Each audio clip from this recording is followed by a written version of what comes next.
দেশের দক্ষিণাঞ্চলে যাত্রী যাতায়াতে সবচাইতে সাশ্রয়ী ও আরামদায়ক যোগাযোগ ব্যবস্থা হলো লঞ্চ।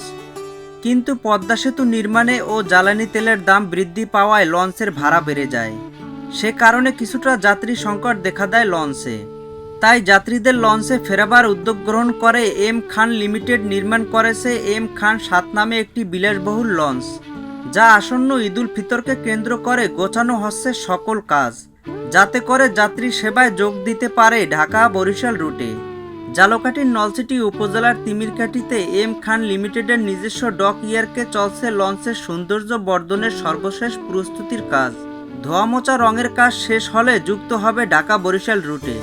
কয়েক দফায় পরীক্ষামূলক চলাচল করছে লঞ্চটি। যাত্রী নিরাপত্তা দিতে সকল ধরনের আধুনিক সুবিধা থাকছে লঞ্চে, তাই নির্বিঘ্নে চলাচল করতে পারবে যাত্রীরা। বরিশাল থেকে ঢাকার লঞ্চে যাতে কোনো ধরনের হয়রানির শিকার না হয়, এমনকি যাত্রী সেবায় আন্তরিকতার কোনো কমতি থাকবে না লঞ্চ কর্তৃপক্ষদের কাছ থেকে। শুধু যাতায়াতের জন্যই নয়, মানুষ আনন্দ উপভোগ করতে ঢাকা থেকে নৌ ভ্রমণে ঘুরতে আসতে পারবে বরিশালে। এছাড়া বরিশাল বিভাগের পর্যটক কেন্দ্রে ঘুরে আবার লঞ্চে করে ঢাকা ফিরতে পারবে জনসাধারণ। নদী ভ্রমণে মানুষকে আকর্ষিত করার লক্ষ্যে নতুন লঞ্চ এম খান ৭ যুক্ত হচ্ছে এই রুটে। তবে যাত্রীরা মনে করছে শুধু আধুনিকতা আর বিলাসবহুল লঞ্চ নির্মাণ করে এ রুটে যতটা টিকে থাকতে পারবে, তার চাইতে যাতায়াতে ভাড়ার দিকটা যত কমিয়ে আনতে পারলেই যাত্রীরা লঞ্চে চলাচল করতে আবার আগ্রহী হবে।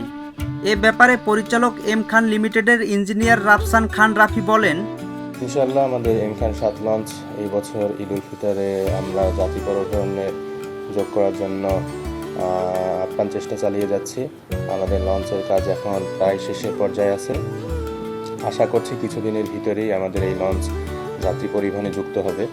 আমাদের এই লঞ্চ অন্যান্য লঞ্চের তুলনায় অনেক বেশি আধুনিকভাবে তৈরি করা হয়েছে।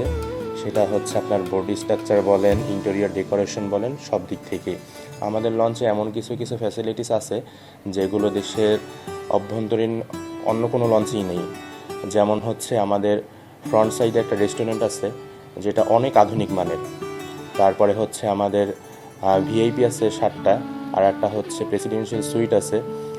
যে সুইট রুমটা যেটা বলেন, এইটা কিন্তু এখন পর্যন্ত বাংলাদেশে কোনো লঞ্চই নেই। এই কেবিনটা অনেক লাক্সারিয়াসভাবে আপনার তৈরি করা হয়েছে। আপনার ইন্টেরিয়র ডেকোরেশন দিক থেকে যদি আপনি খেয়াল করেন, এইটা একটা রাজকীয়তা, এটার আপনি দেখলে বুঝতে পারবেন। সেই রাজকীয়তার আদলে এই লঞ্চের সব কিছু তৈরি করা হয়েছে। আমি আশা করি যখন যাত্রীরা আমাদের এই লঞ্চে ভ্রমণ করবে, লঞ্চের অভ্যন্তরীণ সৌন্দর্যতা লঞ্চের সব যাত্রীকে মুগ্ধ করবে। কারণ এই লঞ্চটা সব কিছুই আধুনিকতার আদলে তৈরি হয়েছে। বর্তমান যে যাত্রীদের চাওয়া যেরকম, সে যাত্রীদের চাওয়া বুঝে আমরা এই লঞ্চে সব কাজ করার চেষ্টা করেছি।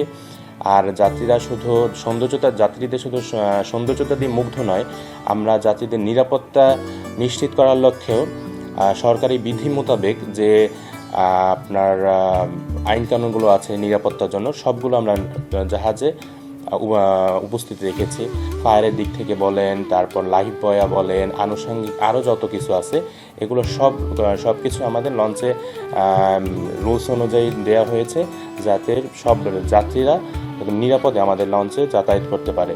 আমাদের এই যে পারিপার্শ্বিক সব আমাদের ম্যানেজমেন্ট, আমি আশা করি আমাদের যাত্রীদের মুগ্ধ করবে আমাদের লঞ্চে ভ্রমণ করার জন্য।